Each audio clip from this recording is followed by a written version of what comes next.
A continuación vamos a hablar de los elementos tridimensionales. Vamos a mencionar tres grandes grupos: los elementos tetraédricos con 4 caras o 4 faces, los elementos hexaédricos o tipo bloque o brick, que van a tener 6 caras, y los elementos pentaédricos, que van a tener 5 caras. La mayor, referencia a estos elementos pentaédricos es que suelen utilizarse como transición entre elementos tetraédricos y hexaédricos. No suele utilizarse en otras situaciones. Evite el uso de los elementos pentaédricos si es posible. Solamente se utilizan estos casos especiales entre transición entre dos tipos de elementos, ¿vale? Hexaédricos y tetraédricos. En el caso de la subclasificación sigue siendo la misma que en los elementos bidimensionales. Todo tipo de elemento podrá ser lineal o cuadrático. Ojo con esto, que siempre vamos a poder tener ecuaciones de forma que sean todavía más complejas que la cuadrática, pero en la práctica suelen utilizarse solamente hasta la forma de aproximación cuadrática. Ahora bien, algo interesante que debemos tomar en cuenta es que los nodos de los elementos tridimensionales van a tener solamente 3 grados de libertad por nodo.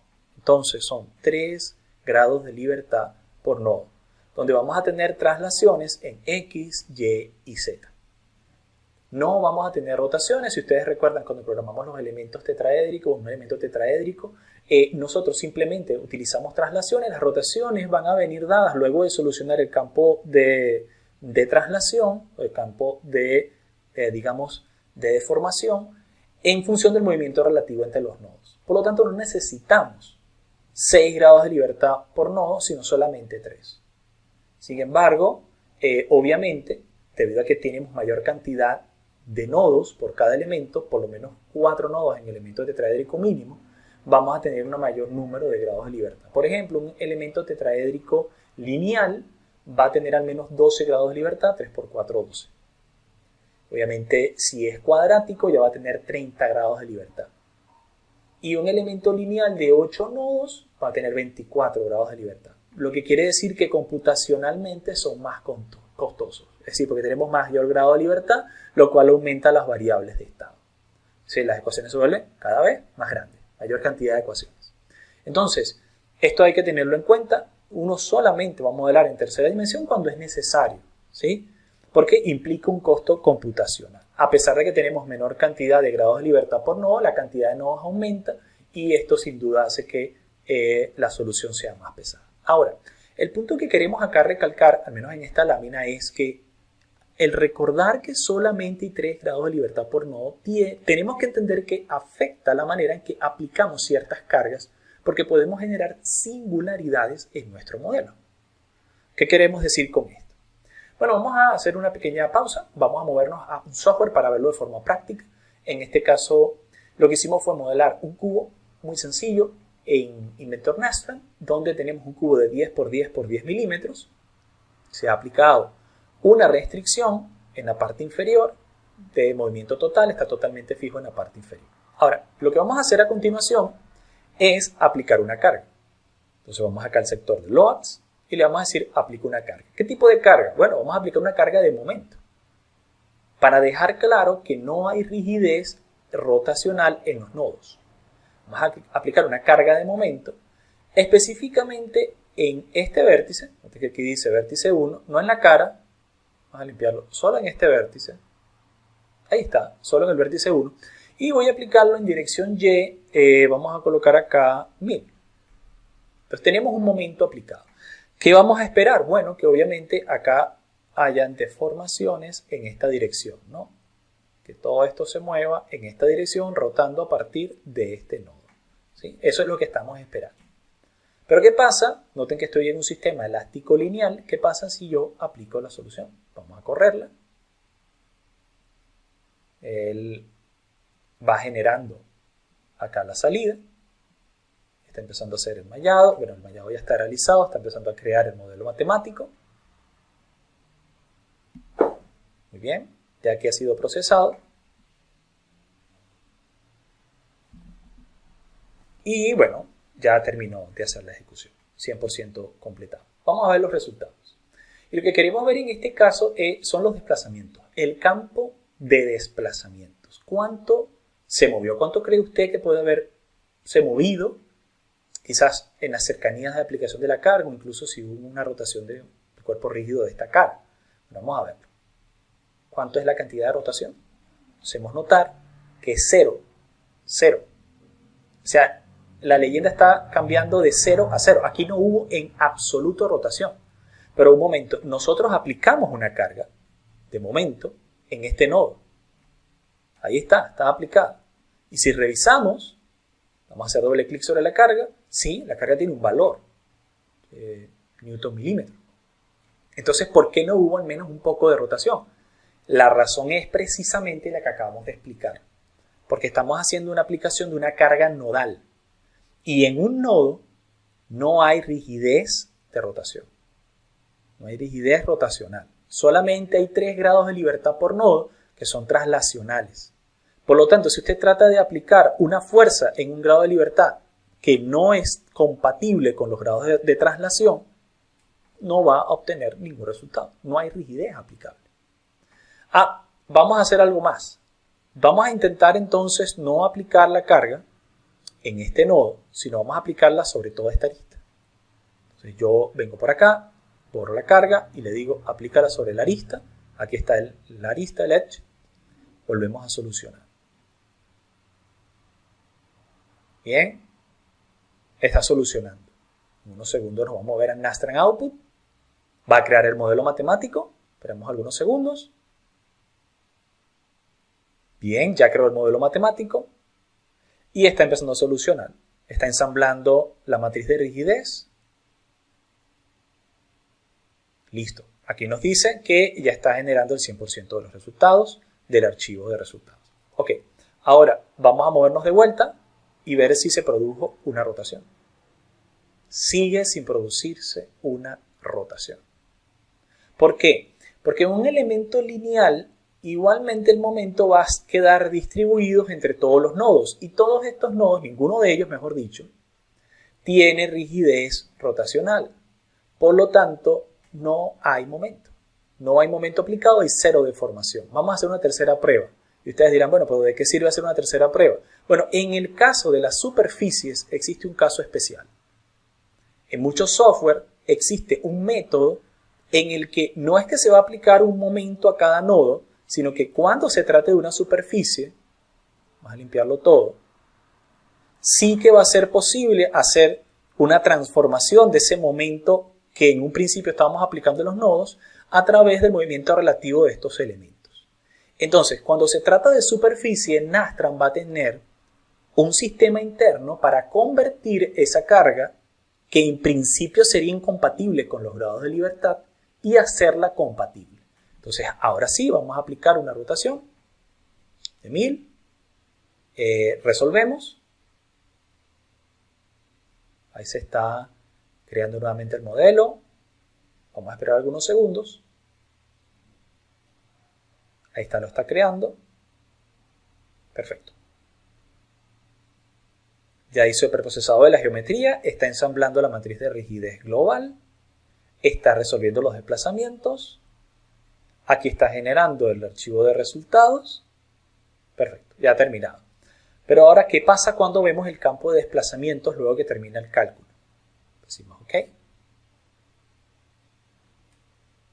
Fíjense, acá sí que se produjo una rotación. Toma la superficie sobre la cual lo hemos aplicado, busca su centro geométrico y aplica un momento equivalente, no en los nodos, sino en toda la superficie. Por lo tanto, esto nos explica, o sea, por qué tenemos estos resultados. Hay que entenderlo. Ustedes quizás tienen un elemento tridimensional y van a querer aplicar un momento en una arista o un momento en un nodo. Incorrecto. No van a poder hacerlo.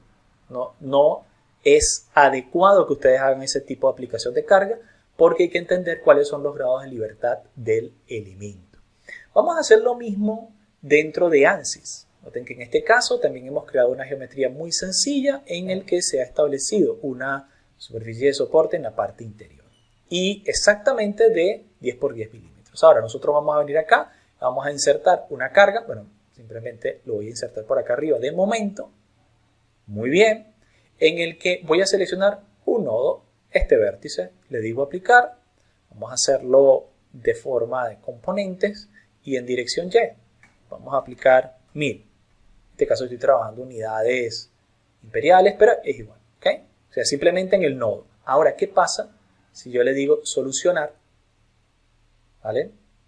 Fíjense que aquí me está dando una advertencia ANSYS. Interesante, vamos a ver el mensaje, veamos la advertencia. Y aquí me dice, una o más condiciones de borde remota han sido establecidas en el vértice sólido.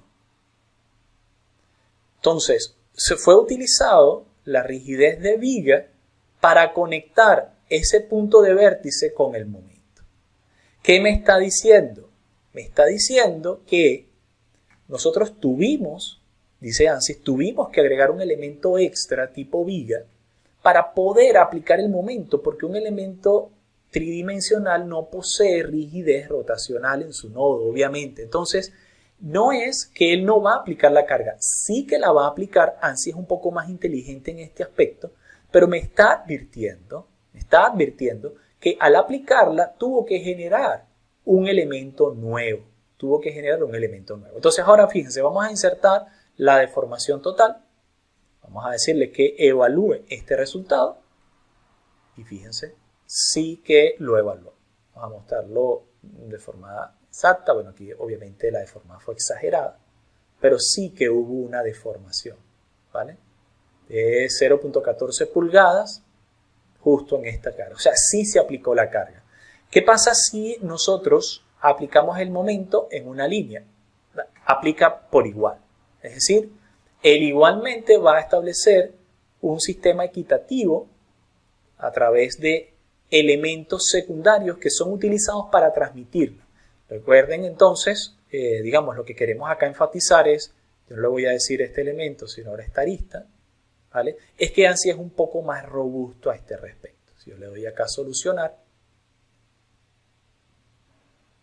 él igualmente lo va a solucionar, ¿sí? Él no se va a hacer la pregunta, él va a buscar la manera de entender lo que yo le estoy diciendo. Y fíjense que aquí está, ¿no? ¿Cuál es la rotación? Ahí está la rotación. Ahora sí que la aplicó en la línea, ¿sí? Si supo que este es el punto central de la línea, hay una rotación hasta ese sentido y otra rotación hasta ese otro, ¿no? De hecho, vamos a exagerar un poquito la escala para que se vea mejor. Y ahí se ve, ¿no? La rotación que tuvo justamente esa lista. Y lo mismo pasa si hacemos el momento en el caso de ya no una línea o una arista, sino en el caso de una superficie, ¿okay? Aquí vamos a tener un resultado muy parecido al que sí que obtuvimos en Nastran, ¿okay?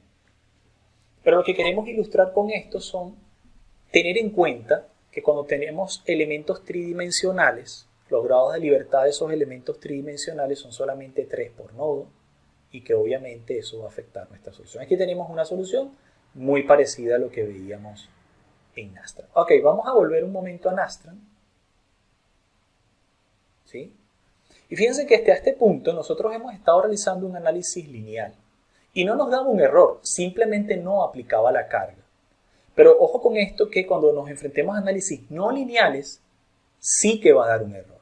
Vamos a cambiar la carga que tenemos por acá definida, y vamos a volver al caso en el que yo limpio esto y lo aplico únicamente en el vértice. Recuerden que anteriormente habíamos ejecutado el análisis solamente con la aplicación en no dio error, simplemente no hubo deformación porque es que allí simplemente no había ningún grado de libertad. Entonces es como multiplicar por un 0, ahí no hay nada, ¿vale? Multiplique lo que usted quiera por 0 y le va a dar 0, ¿cierto? Sin embargo, ahora vamos a editar el tipo de análisis.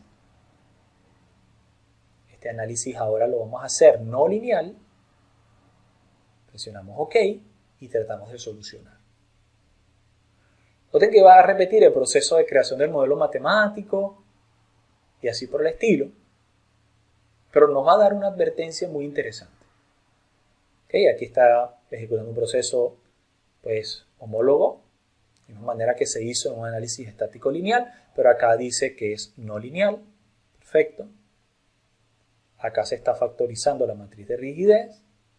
Cuando él trata de factorizar la matriz de rigidez, pues quedó un problema. Ahí está, error. Y me dice error fatal. Error fatal que inclusive va a impedir que se solucione. No es una advertencia. Los errores impiden la solución. ¿Qué es lo que está pasando acá? Bueno, en primer lugar, observamos que no hay resultados. No se pudo calcular. Pero lo que estamos viendo, por este modo, que cuando él trató de aplicar la carga, específicamente el momento, ¿sí? Cuando él trató de aplicarlo, le dio un error. El error es el E5073, que dice: no se puede tener un vector de carga cero para un análisis no lineal. Es decir, cuando usted está realizando un análisis no lineal, se requiere que el vector de carga sea distinto de cero. Entonces, claro, yo en los vectores de carga de un elemento tridimensional tengo las tres traslaciones, ¿verdad? T sub x, tengo T sub y y tengo T sub z. Traslación en x, y en z. Pero no tengo rotaciones en x, y y en z. Como yo traté de aplicar una rotación acá en y realmente este vector no está acá, no lo incluye, sigue siendo cero, porque no hice nada en las traslaciones. Este vector de carga es cero. Por lo tanto, al incluir esa rotación, me da un error. Entonces, fíjense que en el caso lineal no pasaba nada, pasaba por alto la situación, él terminaba corriendo el algoritmo, solo que, bueno, al final no se deformaba nada, pero en los análisis no lineales sí que va a dar un error. Y bueno, es un error porque no se está entendiendo el tipo de elemento que estamos utilizando. Vamos a volver a nuestra presentación.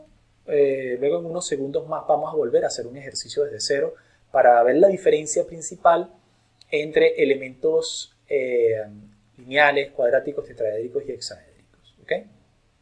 Bien.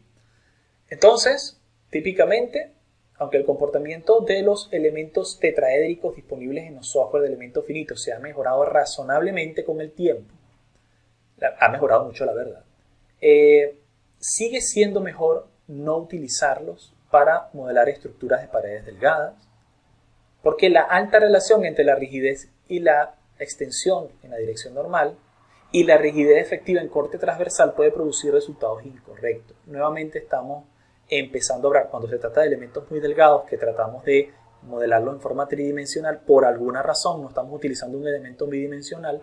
Si usted utiliza elementos tetraédricos para ese tipo de situaciones, va a dar un error. Va a dar un error porque nuevamente empieza a ver el problema de que los triángulos son muy rígidos, ¿vale? El elemento tetraédrico se utiliza con frecuencia en generadores automáticos de malla y sus formulaciones han mejorado bastante, pero los resultados son más precisos cuando utilizamos elementos hexaédricos. Así que trate de utilizar elementos hexaédricos, ¿vale? Además, en los elementos tetraédricos, cuando usted se encuentre con características especiales de la geometría, como una curva, ¿sí?, va a necesitar una mayor cantidad de elementos tetraédricos que hexaédricos para poder modelarlos. Entonces, siguen siendo todavía más económicos los elementos hexaédricos, ¿vale? Siempre ténganlo en cuenta. Se recomiendan para uso general, ya que tienen un rendimiento superior los elementos hexaédricos a otros elementos tridimensionales. ¿Qué tipo de estructura? Por lo general se recomiendan para modelar estructuras en las que el comportamiento de flexión es dominante. Sin embargo, los elementos hexaédricos o de ladrillo, ¿sí?, son más difíciles de crear con software de procesamiento y requieren más planificación. Eso también es cierto. Entonces, quizás tengamos que ver cómo utilizar las herramientas de software para poder llegar a ese tipo de solución. A ese respecto, vamos a volver al Nastran y vean ustedes una limitante que tiene el Nastran. Cuando yo hice el mallado de esta pequeña cajita, que ya lo hicimos de forma automática, bueno, en primer lugar, noten que la idealización es sólida, que está en sólido, pero cuando yo voy a sólido, a diferencia de los elementos shell, en sólido no me permite especificar qué forma del elemento voy a utilizar. Él por defecto usa tetraédrico. Si yo me voy a elemento tipo shell, noten que yo puedo seleccionar elementos tipo shell que son bidimensionales entre cuadriláteros y triangulares. Pero en los elementos tridimensionales o sólidos, solamente me va a permitir Nastran modelar elementos tetraédricos. Esto es una limitante de Nastran, repito, en la interfaz de Inventor.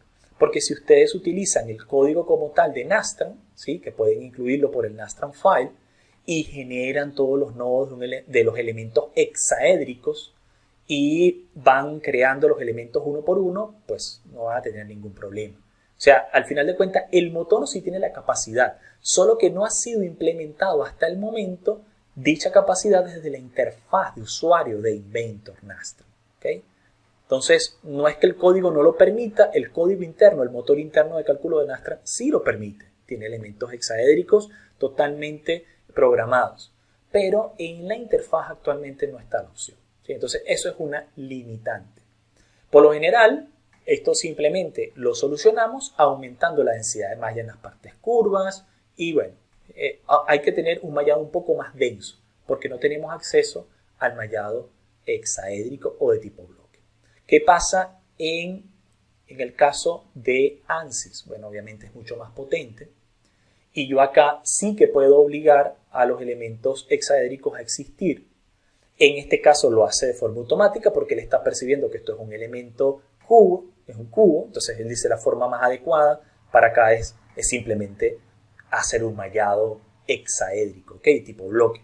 Pero yo igual puedo obligarlo haciendo clic derecho, Insert Method. Noten que en este método yo puedo venir y seleccionar este sólido, presiono aplicar, y en el método acá que está en automático yo puedo seleccionar dominantemente hexaédrico. Y luego acá donde dice las caras, pues decir no, todas las caras cuadriláteras, ¿vale? Entonces yo así obligaría a un elemento hexaédrico.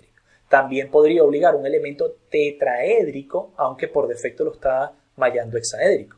Puedo venir por acá, hacer de la opción, seleccionar la opción tetraédrico y fíjense que lo que pasa ahora cuando lo obligo a través de un método de mallado, bueno, que ahora es tetraédrico, ¿vale? Entonces yo puedo jugar con estos factores. Nuevamente, en este caso del mallado vamos a tener muchas más herramientas en ANSYS que en Nastran. Y aunque no vamos a mostrar un ejemplo específicamente ahora, también hay más opciones en Abaqus, porque tanto ANSYS como Abaqus son software dedicados específicamente a los elementos finitos, mientras que obviamente en Inventor con Nastran es un aplicativo que no tiene el acceso completo aún a este punto a todo el código de Nastran que ya fue adquirido por autores, ¿vale? Bien, vamos a continuar con nuestra presentación. Bueno, ya hablamos de los elementos hexaédricos y tetraédricos. Ahora vamos a hablar de la diferencia entre esos mismos tipos de elementos, pero cuando son lineales y cuadráticos. Que recuerden que esto tiene que ver con las funciones de forma y esos puntos intermedios, ¿vale? Como en el caso de los elementos bidimensionales, si hay nodos en el lado medio, estos lo mejor es que sean ubicados lo más cerca posible del centro. Y la recomendación es incluirlos todos. Ustedes dirán, bueno, pero ¿cuándo es que yo voy a dejar de incluir los elementos medios si estoy utilizando un elemento cuadrático? Bueno, por ejemplo, cuando ahora me voy a conectar con un shell, que este shell es lineal. Entonces puede darse el caso de que se obvie este nodo, porque no queremos que él transmita tensión, pues no tiene hacia dónde transmitirla, ¿ok? Entonces simplemente eliminamos el punto intermedio en este nodo de conexión con un elemento tipo shell que es bidimensional. Entonces en algunos casos se eliminan los nodos intermedios, en especial en las interfaces de conexión entre distintos tipos de elementos. Automáticamente los software van a tener características que nos permitirán programarlo. Ahora, ¿cuándo utilizar lineales o cuadráticos? A menos que usted tenga una forma perfecta, el elemento lineal de 4 nodos no se recomienda para modelar grandes porciones del sólido. Los elementos tetraédricos de más nodos, de 10 nodos, proporcionan una precisión mayor. Entonces, a menos que se trate de un cubo exacto, de un cilindro exacto, los elementos tetraédricos pueden dar alguna solución, siempre van a dar mejores soluciones los hexaédricos en estos casos, ¿okay? Por lo tanto, cuando se trata de hacer modelados y está utilizando elementos tetraédricos, la tendencia será utilizar elementos cuadráticos tetraédricos de 10 nodos. La diferencia entre los elementos lineales y cuadráticos lo vamos a ver ahora con un ejemplo, ¿no? Donde vamos a volver a modelar una pequeña viga, pero vale, un esquema lineal puede ser mejor para modelar contactos, en especial para elementos hexaédricos. Si se necesitan elementos cuadráticos, es una buena práctica utilizar un elemento lineal para verificar realmente si todo está funcionando de forma adecuada y luego pasar a los elementos cuadráticos. ¿Okay? Entonces, realmente cuando estamos en tercera dimensión y queremos enfocarnos en transmisión de tensiones, puede ser que los elementos tetraédricos de 10 nodos, es decir, que sean cuadráticos, sean la mejor solución, o elementos hexaédricos también cuadráticos, ¿vale? Vamos a ir a hacer un pequeño ejemplo. En este caso vamos a volver a utilizar un caso parecido, pero noten que aquí el espesor sí es considerable, no es muy pequeño con respecto a la sección, así que vamos a hacer este modelado, donde tenemos 50 pulgadas con una sección de 3×2, ¿vale? Y estos son los valores, 0.9 pulgadas y 16.700 PSI o 16.7 KSI. Bueno, vamos a volver a ANSYS. Podemos cerrar por acá este elemento. Vamos a nuevamente al Workbench. Ahora simplemente lo que vamos a hacer es agregar un nuevo sistema por acá. Va a ser igualmente estático estructural. En el Engineering Data vamos a crear un elemento aluminio según esas características que estuvimos viendo. Aluminio. Voy a borrar este que dice acero estructural y acá simplemente voy a agregar una elasticidad isotrópica. Vamos a trabajarlo en PSI. Esto debería ser, a ver si recordamos por la presentación que estamos viendo, 1.03 por 10 a la 7 PSI. Bien, volvemos al ANSYS. Vamos a volver por acá al ANSYS. Ahí está. 1.07 por 10 a la 7 PSI. Recordemos. Sí, 1.03, mejor dicho. Perfecto. 1.03 por 10 a la 7 PSI. Muy bien, en el ratio de Poisson o eficiente de Poisson vamos a dejarlo en 0.3, no nos interesa mucho en este punto. Cerramos por acá. Vamos a crear una nueva geometría utilizando SpaceClaim. Esperamos a que abra. Muy bien, ya aquí abrió. Ahora lo que vamos a hacer a continuación es generar un sketch. En este caso voy a cambiar el plano de trabajo con este botón y voy a utilizar el plano de trabajo ZY. Vamos a hacer clic sobre el eje X para verlo de frente. Creamos una herramienta de rectángulo que va a definirse desde un centro. Y acá pues recordamos las dimensiones que veíamos en nuestra presentación. Si nos movemos solo un segundo, vamos a ver que tenemos 2 de base, 3 de alto. Entonces pues nada, utilizamos 2 pulgadas, ¿ok? De base, 3 pulgadas de alto. Y al hacer la conversión, terminamos el sketch. Solamente para hacer un pequeño repaso acá de SpaceClaim. Hacemos un pull sobre este elemento que va a ser de 50 pulgadas. ¿Okay? Presionamos Enter. Y ahí está nuestro elemento de 50 pulgadas. Perfecto. Ahora nos vemos a Workbench nuevamente y ya podemos abrir el Mechanical para hacer ahora la simulación de esto.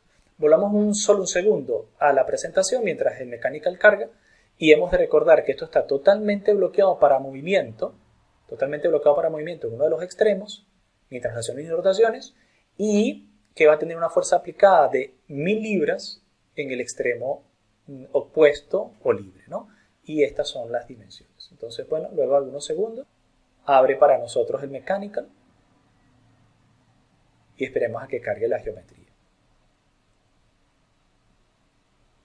Ok, ya está la geometría adecuadamente cargada acá.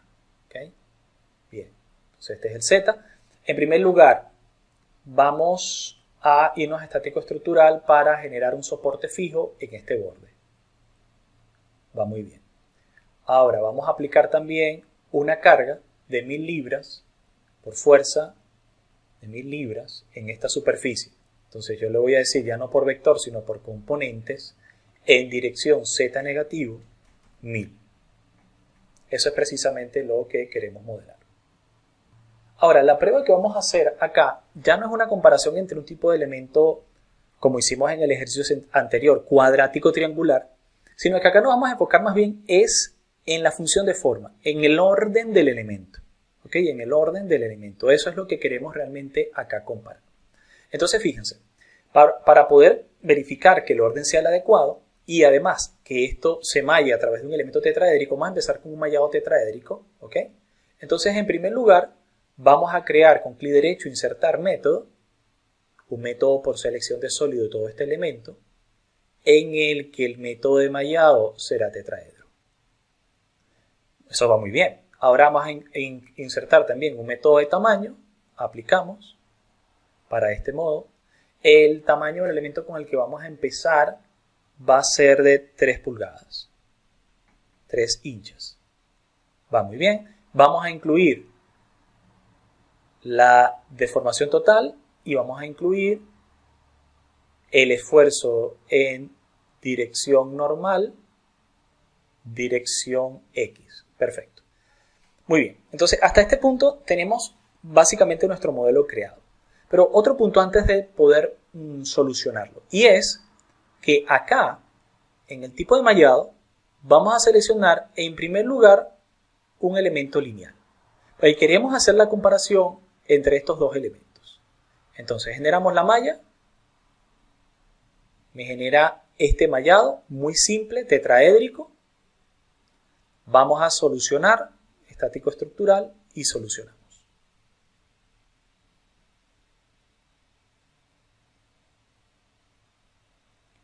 Bien, acá está la deformada. Ok. Me está diciendo que tiene una deformada máxima de 0.2 pulgadas.